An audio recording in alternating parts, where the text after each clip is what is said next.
guys, welcome back to my channel. So I want to show you something that is a app which is called thunkable. It is an app if you want to play a game in the laptop or you want to transfer it in the phone, you can transfer with this app and you can play in this and publish also to the Google Play Store or some another stores.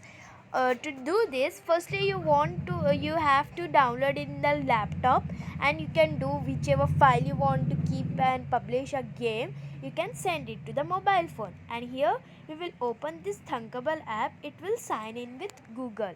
Now here if I press on this T-Rex game which I have made and I transfer it into the mobile, it will open here. You can see, and if it touches, it will jump. If it touches the screen, it will jump. If I press the back, I will be back.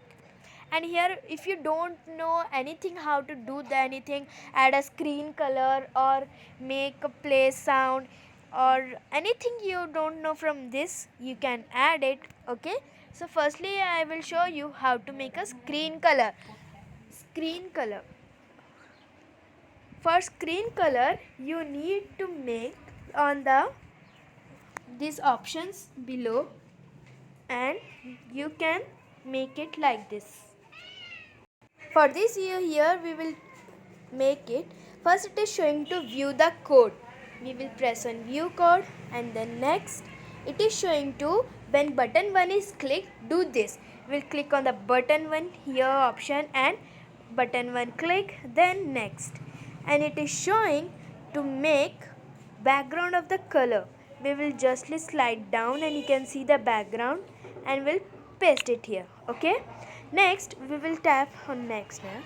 Here it is showing in the colors option. You can take any color whichever you want.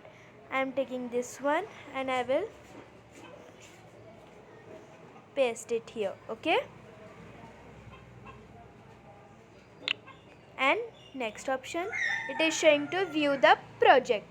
Here now we will tap on the view project, and next it is showing to press on the button option. We'll press it here, and you can see the which color we have taken. It has came here. Okay, so we will next. So it is how to make a screen color. Okay, here whichever thing you don't know, you can make it. Okay, bye bye, see you in the next video.